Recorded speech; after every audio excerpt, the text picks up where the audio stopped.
Senhoras e senhores, sejam bem-vindos. Nossa viagem começa agora. E fala, família, tudo bem com vocês? Está começando mais um Podcota e hoje estou aqui com uma pessoa muito especial, Doutora Mônica. Seja muito bem-vinda aqui no nosso Podcota. Eu que agradeço, muito obrigada pelo convite. Então vamos lá. O assunto hoje é algo que pode impactar diretamente a sua autoestima e a qualidade de vida. Para esclarecer tudo sobre causas, diagnósticos e opções de tratamento, recebemos hoje a renomada cirurgiã plástica Doutora Mônica. Com sua vasta experiência, ela nos ajudará a entender quando a ginecomastia precisa de intervenção cirúrgica e quais são os mitos e verdades sobre o tema. Então, primeiramente, primeira pergunta.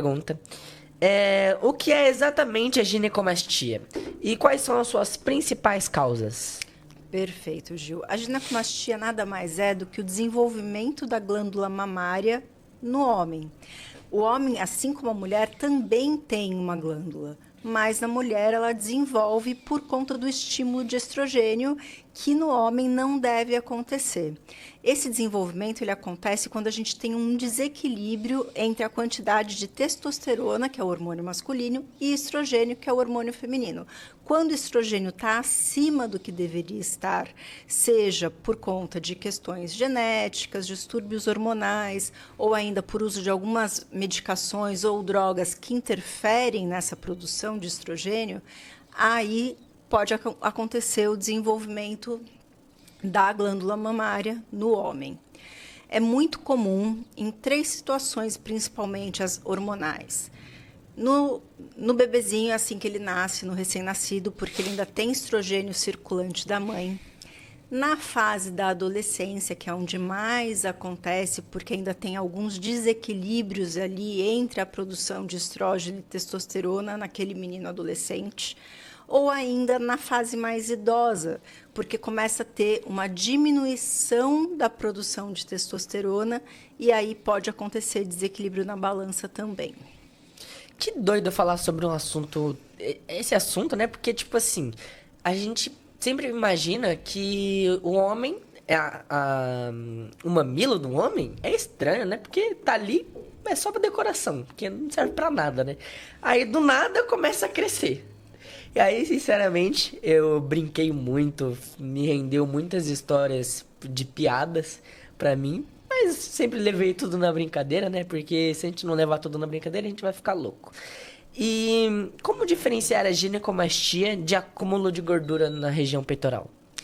Bom, o que a gente faz no exame físico é palpar aquela mama e perceber a consistência.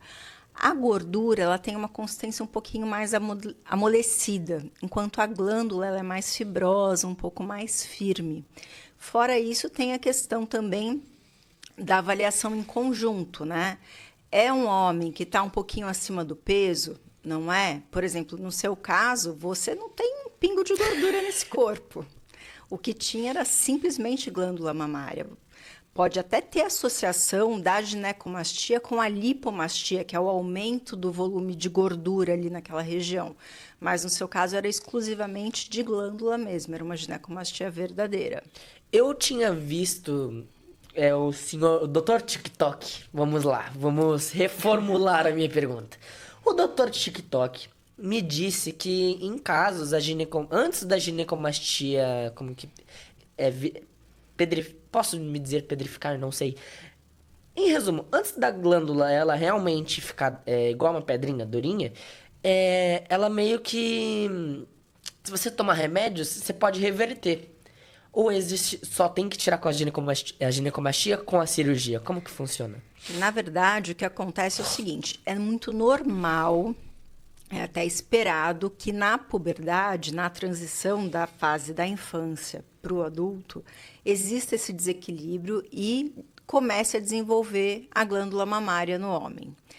Isso ele tem que regredir até cerca de 2 anos, mais ou menos. Se isso está acontecendo de uma forma muito rápida, perceptível e não está tendo regressão, pode sim ser utilizadas algumas medicações para ajudar a tratar essa ginecomastia. Porém, não dá para ter certeza de que isso vai se reverter sozinho ou com a ajuda de medicação. Em alguns casos, quando isso persiste por mais de 2 anos, então começou o desenvolvimento dessa ginecomastia, o menino entrou na puberdade, passou de 2 anos, isso não reverteu, então o tratamento ele já é cirúrgico. Ou então tem 1 ano só de evolução, mas já tem um grau que a gente chama de grau 3, que é uma mama já parecida com a mama feminina, já com um aumento importante do volume e também com aumento de pele, aí o tratamento ele é cirúrgico. E existem fatores hormonais genéticos que contribuem para o desenvolvimento da ginecomastia ou é só tipo sorte?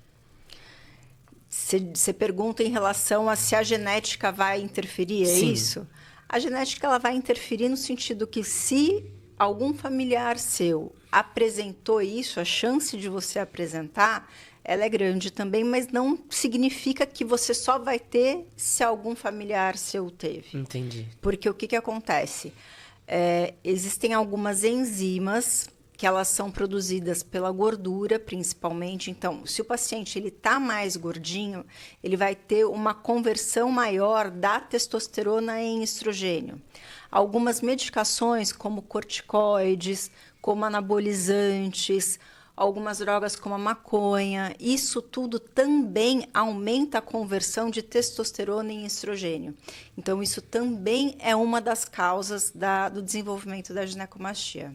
Interessante falar isso, né? Porque, por exemplo, só um adendo aqui, que você falou dos anabolizantes, e a gente sempre vê os marombas, né? Aqueles caras gigantões, enormes. Exatamente. E tem alguns, não é 90%, mas eu diria, sei lá, um pequeno grupo de fisiculturistas que eles têm ginecomastia, né? E eu acho engraçado, assim, porque vê aquele cara gigantão com catetinha. Mas, enfim. A gente tem um vídeo, você, no caso, explicando. Claro, Gil, você já conhece bem sobre o assunto, mas eu trouxe uma ilustração para poder mostrar como funciona o tratamento cirúrgico. A gente vai colocar para rodar daqui a pouquinho. Ok. Ao invés de uma incisão na margem da areola, retira-se o excesso de glândula mamária.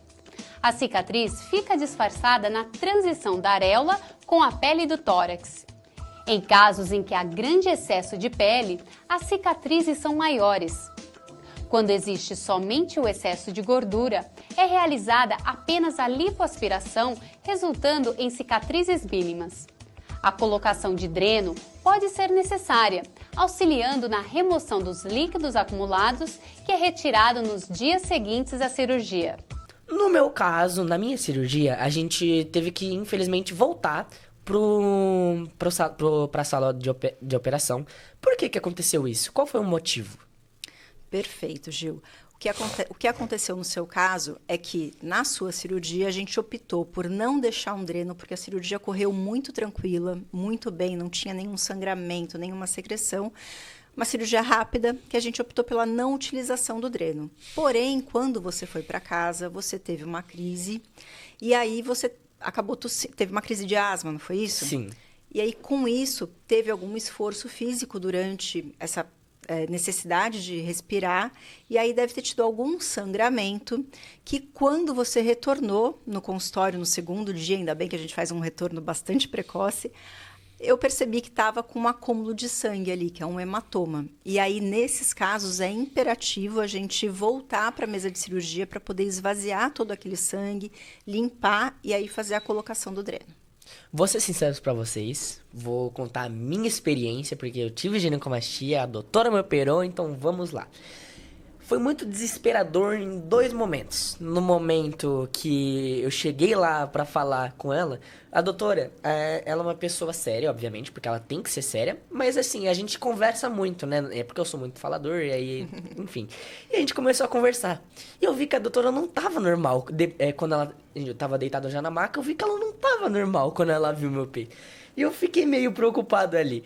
Quando ela falou, vai ter que voltar, vai ter que operar de novo, vai ter que... Voltar para o hospital. Vai ter que voltar pro hospital? Eu falei, não, doutora, essa é uma piada, né?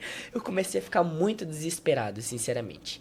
E no outro momento, que é um momento, sinceramente, que mais o coração ficou palpitando, né? Foi quando eu tomei meu primeiro banho. Porque o pós-operatório, ó, a cirurgia, gente, eu vou falar a verdade pra vocês, foi uma delícia. Eu fiquei ali deitadinho, tem até o vídeo, depois se minha mãe quiser colocar, ela coloca. Eu tava de boa, deitadinho, conversando, falei, doutora, arruma minha máscara, por favor, tá machucando. E a partir daí eu não lembro mais.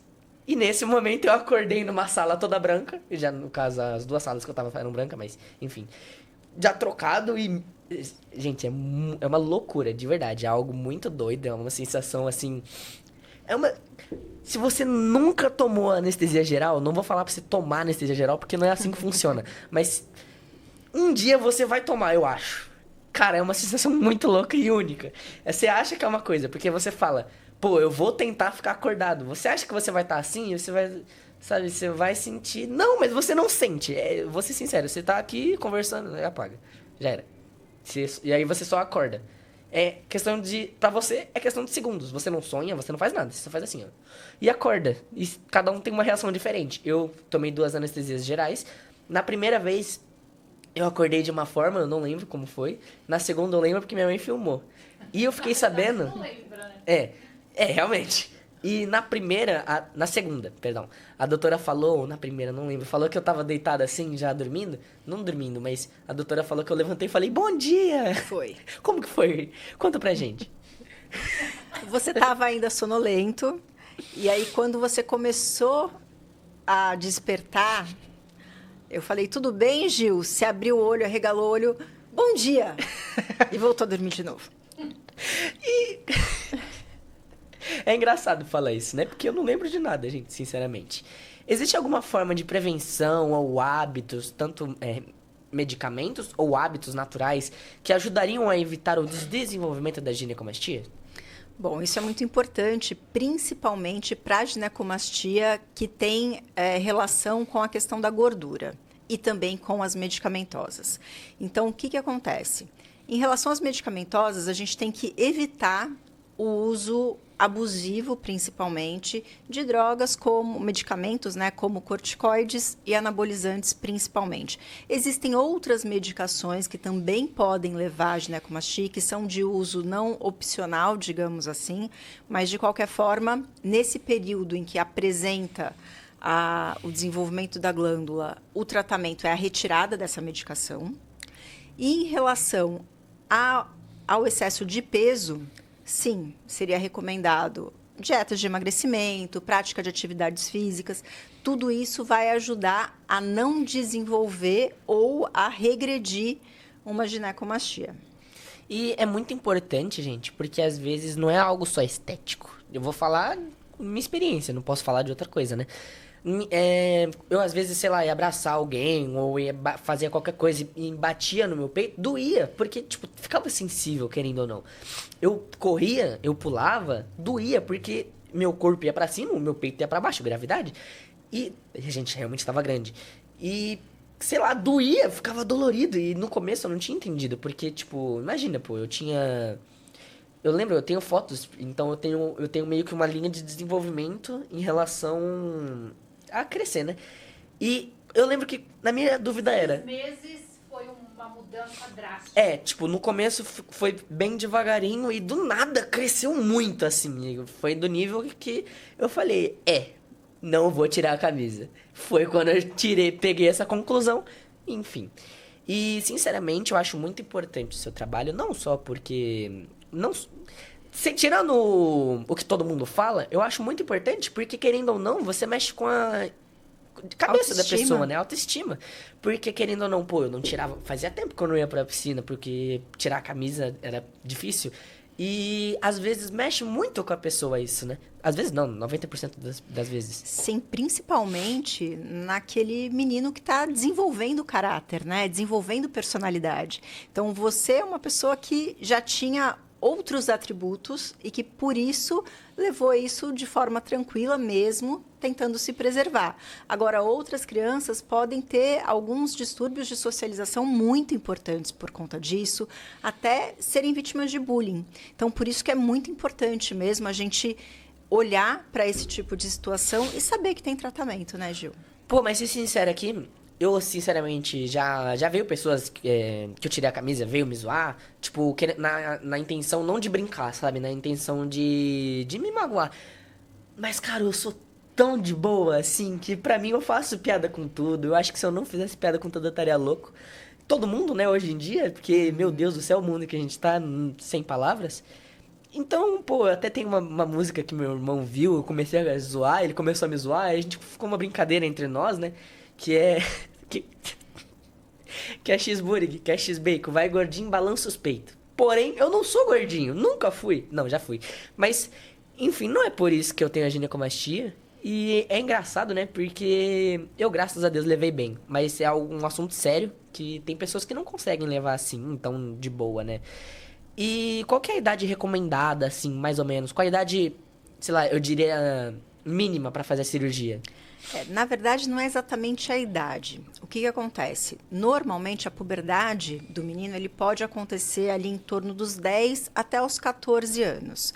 Nos primeiros 2 anos de desenvolvimento da ginecomastia, normalmente a gente observa, principalmente se está ali um grau 1, um grau 2A, por exemplo. O que seria o grau 1? O grau 1 é quando tem um aumentozinho discreto do volume, sem aumento de pele.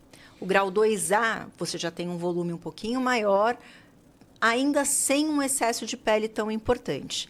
No 2B, quando você já tem um volume um pouco maior, com excesso de pele, ou no 3, que era o seu caso, que você já tem uma mama com aspecto de uma mama feminina, aí está indicado a cirurgia independente do tempo de evolução. Então, se esse menino tiver 10 anos, mas já tiver há pelo menos 6 meses, 1 ano, com aspecto de mama, como era o seu, grau 2B ou 3, aí sim já tem indicação de cirurgia. Agora, é lógico que se for uma criança abaixo de 10 anos, que está com uma puberdade precoce, por exemplo, na verdade a gente tem que investigar outros fatores, porque existem até alguns tumores malignos ou algumas síndromes que podem também levar à ginecomastia. Por exemplo, tumores de testículo, câncer de testículo ou câncer de hipófise, que é uma glândula que a gente tem no cérebro, que elas vão alterar a produção hormonal e, como consequência, vão apresentar a ginecomastia. E aí, nesses casos, a ginecomastia pode ser apenas um primeiro sintoma de uma situação ainda mais grave. Por isso que realmente precisa ser investigado assim que começa, não pode ser tratado como uma coisa natural, porque não é natural o desenvolvimento. Ele pode ser, sim, fisiológico, mas, dependendo da idade e do aspecto, podem ter causas mais sérias por trás. Então, é por isso que antes da gente fazer a cirurgia, principalmente de ginecomastia, que foi o meu caso, que é o caso de muitas pessoas, tem que fazer um monte de exame? Exatamente, porque a gente tem que investigar a causa dessa ginecomastia. Às vezes não tem causa, é o que a gente chama de idiopática, mas a gente precisa investigar a causa. Por quê? Se a causa for medicamentosa, por exemplo, não adianta a gente operar, porque vai refazer a ginecomastia. Se a causa for uma obesidade, a mesma coisa. Se a gente não tratar o fator desencadeante daquela ginecomastia primeiro, não adianta a gente fazer a cirurgia. E também por conta dessas outras doenças que podem estar relacionadas com a ginecomastia ser só um sinal de alerta. Interessante, né? E você acha que a desautonomia tem que ser mais debatida hoje em dia, tanto no mundo em si, né? Você falou de desautonomia em vez de ginecomastia. Brisei, perdão. Gente, é que é muito IA, é tudo igual pra mim. Brincadeira, não é igual. Antes fosse. É verdade. Caraca, pesada. Bateu a bad agora. Mas enfim. O que eu tava falando? Eu esqueci. Você acha que a desautonomia tem que ser mais... A ginecomastia tem que ser mais debatida. Você acha que a ginecomastia tem que ser um assunto mais debatido no mundo afora? Olha, eu acho que precisa haver mais conscientização. Na verdade, infelizmente, aqui no Brasil, a gente tem uma carência de educação em saúde mesmo, né? Então, acho que realmente isso precisa ser mais comentado, precisam existir algumas campanhas e, principalmente, precisa se falar mais, porque nem todo mundo, assim como você, teve o problema e resolveu falar sobre ele. Tem muita gente que prefere guardar para si. Sim, e é muito importante, gente, tem que conversar. Se você é adolescente e você tá vendo isso, é importante contar aos seus pais. Porque às vezes não é algo simples, né? Tanto pode ser uma ginecomastia ou pode ser um tumor também. Tem que ver o nível. Então, tem que contar pros seus pais. Eu já tenho isso com meus pais, com minha mãe, com meu pai. Qualquer manchinha, mãe, apareceu uma manchinha. Eu sou desesperada depois da ginecomastia. Eu já tô falando tudo pra eles, né? Porque é mais fácil. Tudo que é descoberto antes é mais fácil de tratar. Exatamente. E é uma cirurgia cara, a cirurgia de ginecomastia? Olha, essa cirurgia, como qualquer cirurgia, ela tem uma variação de valores muito grandes. Ela pode ser, sim, coberta pelo plano de saúde, como foi o seu caso, ou, nos casos de uma cirurgia particular, tudo vai depender de qual a técnica que a gente vai precisar usar naquele caso, qual hospital que a gente vai escolher, porque a grande variação nos valores está dependendo do hospital. E quantas pessoas vão precisar fazer parte dessa equipe, o que a gente vai precisar usar de material. Então, tem uma variedade bem grande de valores. Interessante, né? Porque são casos diferentes, são pessoas diferentes. Qual que é o caso mais complicado que você já teve? Olha, os casos mais complexos são aqueles em que, além de ter um aumento grande de volume, já tem uma sobra grande de pele e uma mama de aspecto tuberoso. O que é essa mama de aspecto tuberoso? É quando ela fica parecendo uma berinjela, digamos assim, sabe? Ela tem uma projeção. Além de ter o volume, tem já uma projeção de pele e uma pitose mamária. Fica parecendo uma mama feminina já caída. Entendi. Sabe? Então, esses casos são os mais complexos, porque a gente precisa acabar utilizando técnicas de mamoplastia feminina para esses casos, que deixam com uma cicatriz um pouco mais estigmatizada. Então, para isso, a gente tem algumas manobras para tentar deixar com menos estigma de mama feminina. E, ao mesmo tempo, a gente não pode tirar tanta glândula para ter uma sobrevivência da areola, porque senão aquela areola também pode necrosar. Então, esses casos são os mais desafiadores, porque a gente não tem como deixar uma cicatriz muito pequena, como no seu caso, que é uma cicatriz menor de 2 centímetros. Em alguns casos, a gente tem que deixar algumas cicatrizes maiores, tentando deixar numa localização um pouquinho diferente do que seria uma mamoplastia feminina, por exemplo. Entendi.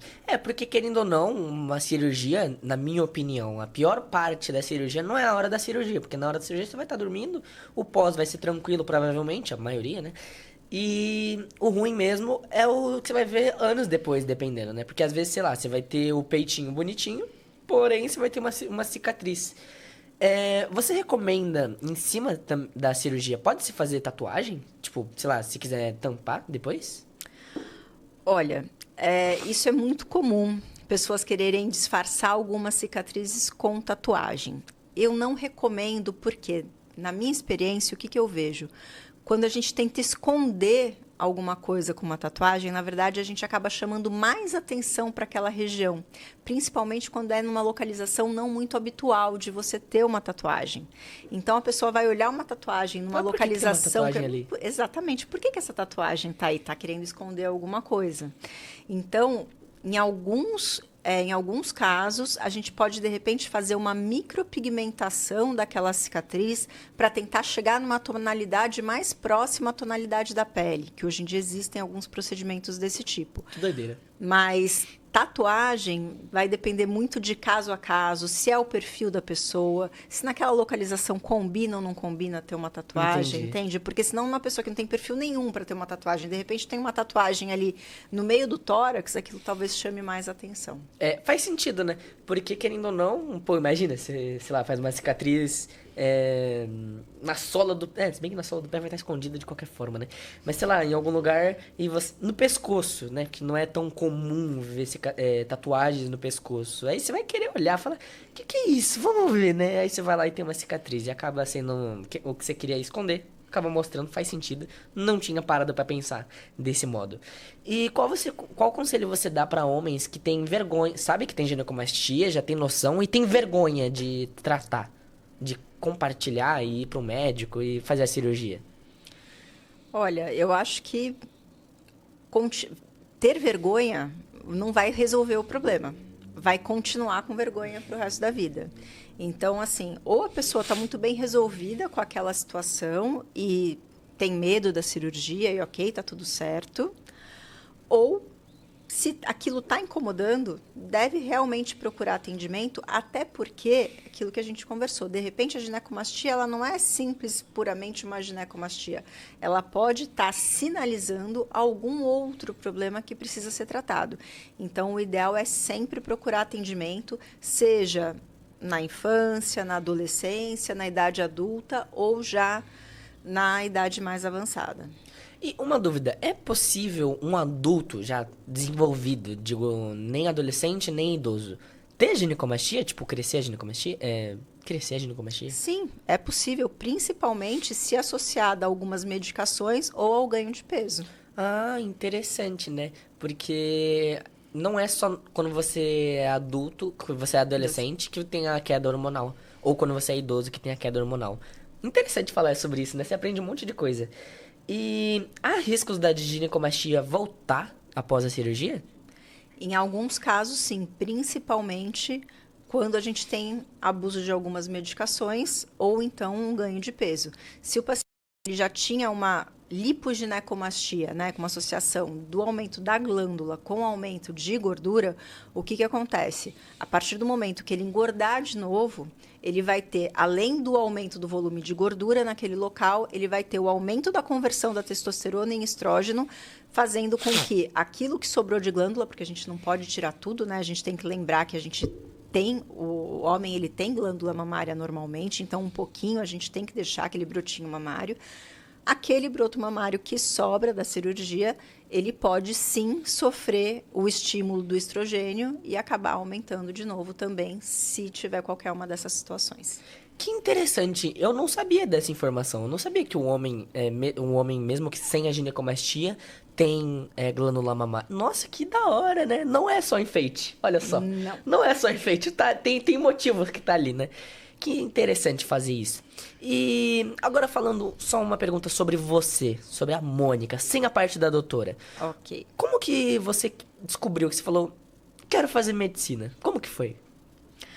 Olha, essa pergunta é bastante interessante, Gil, porque, na verdade, eu sou filha de médica, minha mãe é médica. Eu cresci não querendo ser médica, justamente porque a minha mãe trabalhava muito. Eu falava, não vou ser médica. Não é pra mim. As pessoas chegavam em casa, o que você vai ser quando crescer? Vai ser médica igual a mamãe? Eu falava, não, eu não vou ser médica, eu vou ser mãe. Forte, né? Mas acabou passando o tempo. Eu sempre fui apaixonada por biologia na escola e eu era sempre a primeira aluna da turma. E todo mundo falava assim, como que você não vai fazer medicina? Eu achava que eu ia fazer arquitetura, eu gostava muito de arquitetura. Você devia fazer medicina, você tem nota, você é estudiosa, tal. E eu falava, não vou fazer medicina. Mas aí fiz um treineiro para arquitetura, tomei pau na prova de habilidade específica, que tinha umas colagens, uns desenhos, umas coisas para fazer ali, que eu nunca tinha estudado desenho na minha vida. E aí eu comecei a analisar aquilo que eu gostava e o meu boletim e vi que realmente era na área de biológicas. E eu falei, então quer saber? Vamos prestar medicina e vamos ver no que vai dar. Prestei, passei, acabei fazendo a faculdade de uma forma muito tranquila, muito gostosa. Eu pretendia, na época, fazer pediatria, quando eu entrei. Durante a faculdade, eu percebi que eu gostava muito de cirurgia, porque eu gostava de fazer o tratamento ali, de ver o tratamento ali na hora, acontecer, com a minha mão. Não ficar dando remedinho e esperar o remédio fazer o efeito, sabe? Então, eu falei, vou para uma área cirúrgica. Pensei a fazer cirurgia infantil, né, a cirurgia pediátrica, mas no meu estágio da cirurgia pediátrica, né, na medicina a gente primeiro se forma médico, depois a gente faz residência em cirurgia geral, para depois fazer uma especialidade dentro da cirurgia. Então, no meu estágio de cirurgia geral, né, durante o estágio de cirurgia pediátrica, eu presenciei muito sofrimento de criança, sabe, Gil? Com as doenças mesmo mais graves nas crianças. E eu falei, não é bem para mim. E o estágio seguinte da cirurgia pediátrica foi o estágio da cirurgia plástica. E eu que achava que eu não ia fazer cirurgia plástica de jeito nenhum, acabei me encantando pela cirurgia plástica e percebi que é uma especialidade muito ampla, que a gente atende desde bebezinhos recém-nascidos, que acabaram de sair da barriga da mãe, até idosos. Então, acabei optando pela cirurgia plástica e desde 2006 eu trabalho com cirurgia plástica infantil lá no Hospital Infantil Sabará. Então, acabei meio que não fazendo cirurgia infantil, mas fazendo uma especialidade que também trabalha com crianças. Que legal, né? Só um adendo, vou resumir a história pra você. Todo mundo sabia que ela ia ser médica, menos ela. Exatamente. E, cara, você é do contra. Acabei de parar pra pensar, você é do contra. Você falou, não vou fazer medicina. Não vou fazer... Como que é? Cirurgia plástica. Cirurgia plástica. Exatamente. Agora, pronto. A próxima coisa que você falar, não vou fazer, você vai lá É e o que faz. vai acontecer. Fala aí, não Exatamente. vou ganhar na Mega Sena da virada. Olha, uma boa essa, hein? Na Mega Sena da virada, né? Oxi. E agora vamos entrar no jogo rápido. O jogo rápido é simples. Eu vou fazer uma pergunta pra você, ou falar uma frase, e você tem que completar, ok? Ok. Então vamos lá. Eu sou em uma única palavra. Nossa, que difícil isso. É complicado. Eu sou uma pessoa bastante resiliente. Eu nunca, mas eu queria. Eu nunca, mas eu queria... Eu nunca apresentei um programa de TV, mas de repente, quem sabe, né? Olha só, você tem pinta. Todo mundo ama e eu odeio, assim, eu não gosto de jeito nenhum. Carnaval. Você não gosta de carnaval? Caraca, que doideira. Todo mundo odeia e eu amo. Boy band, talvez? O que é boy band? Olha só. O que é boy band? Vou... Faço a mínima ideia. Boy band são aquelas bandas... já ouviu falar em Menudos, New Kids on the já. Block, Tá. Backstreet Boys? Entendi. Isso Tá, são boy faz bands. sentido. Um lugar especial. Um lugar especial... Uhum. Olha, difícil. São tantos lugares especiais.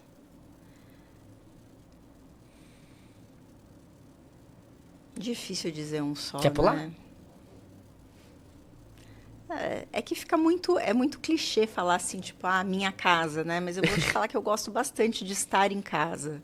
Eu acho que pra você que trabalha muito, que sai muito, ficar em casa deve ser algo gostoso, né? Mas Realmente. ninguém nunca falou. Realmente. Verdade? Nunca falou. Verdade. Minha casa. Nossa, realmente, ninguém fala minha casa. Normalmente é um país. Meu país. É o lugar dela mesmo. Olha só É a que minha casa. interessante. Se eu pudesse escolher, tem 2 lugares. Ou Disney, porque um dia eu quero ir pra Disney, ou o meu Mas aí quarto. você não foi, então não vale. É um Então, lugar que o você meu não quarto. foi. Isso aí, O meu vale. quartinho, o meu setup. Ok. Bonitinho, arrumado de preferência. Um momento no passado. Um momento no passado... Hã? Fácil. Eita! Não, com certeza alguma coisa relacionada às minhas filhas, né? Mas ao nascimento das minhas filhas, ou quando eu vi o coraçãozinho batendo no ultrassom pela primeira vez, alguma coisa nesse sentido. Oh, que fofinho. Se eu pudesse, eu... Se eu pudesse...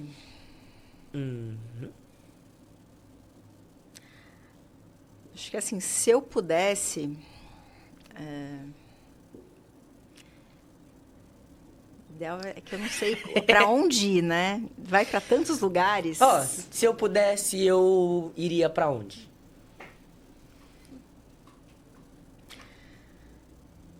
É difícil se eu pudesse, porque eu não gosto de pensar no se eu pudesse como uma coisa que eu não posso, entendeu? Então, na verdade, assim, eu prefiro acreditar que tudo aquilo que a gente quer, a gente pode ir atrás da gente conseguir. Então, não é se eu pudesse, é aquilo que eu quero. O que você quer, E a então? gente vai. O que eu quero é conseguir trazer minha voz para mais pessoas, para poder ajudar mais pessoas, não só no meu trabalho diretamente, mas também as pessoas que estão em volta, que trabalham comigo, familiares, para que todo mundo possa ter um pouco mais de conforto e tranquilidade nessa vida, que eu acho que hoje em dia está tudo tão difícil, né? É uma guerra, a gente mata um leão por dia, todos os dias. Então, acho que se todo mundo pudesse ter conforto e segurança, é uma coisa que eu gostaria de poder proporcionar. Concordo plenamente com você. Agora, uma frase pra gente. Faz uma frase importante pra você. Eu vou falar uma frase que até a sua fala que me lembrou ela, que é uma frase do Walt Disney. Se você pode sonhar, você pode realizar. Caraca, da hora. Gostei. Como você gostaria de ser lembrada no futuro? Como uma pessoa que sempre foi muito verdadeira, muito honesta nas atitudes, nas falas, e que fez sempre o melhor de si para poder lidar com todo mundo, ajudar todo mundo. Sempre me entreguei de forma muito genuína, tanto profissionalmente como pessoalmente em todas as minhas relações. E o que você falaria pra você que estava iniciando lá antigamente? O que você do futuro hoje falaria pra você do passado? Acredita em você. Acredita mais. Eu tinha muita tendência a me minimizar. E isso foi uma coisa que mudou bastante. Então, confia. Interessante. Acredita no seu taco que vai dar certo. Infelizmente, eu tenho uma péssima notícia pra te Nosso dar. tempo acabou. Infelizmente, o nosso Podcota chegou ao fim. Eu queria agradecer primeiramente a Deus e a meus pais, a você. Muito obrigado por estar aqui conosco. Queria agradecer, pessoal, vocês aí que estão do outro lado da telinha, que são muito importantes pra mim, porque são o que faz eu estar aqui sempre. Muito obrigado a Renata, da Faz Lembrancinhas, que dá essas canecas maravilhosas aqui, que ó, são maravilhosas. E a Gi Fotografias e, obviamente, a você. Muito obrigado por estar aqui comigo hoje e compartilhar um pouquinho da sua história comigo. E pera, que eu tenho uma última pergunta pra você. E ter o peito aberto pra autoestima e o bem-estar, pode? Pode, Cota. Uhul! Então vem comigo, pessoal. Se inscreve no canal, deixa o like e vem comigo. Mais uma vez pode fazer mais 5 ml. Tá bem, amor? Pode colocar na perna, por favor. Você é louca, não é sensação de estar tonto, da desautonomia. Parece a desautonomia? Igualzinho, mano. Eu vejo mundo. Tipo, parece Parece que que vai tá apagar, renderizando. Parece que vai apagar. Não fica preocupada. Acho que a doutora falou na perna. Ele falou isso segunda-feira também. É. Oi? Ficou por... Deve ser uma A gente sensação. trocar. Obrigada, viu? Deixa eu ficar mais Dá beijoca. Te amo. Até daqui a pouco. A gente tá aqui pra cuidar dele. Tá bom.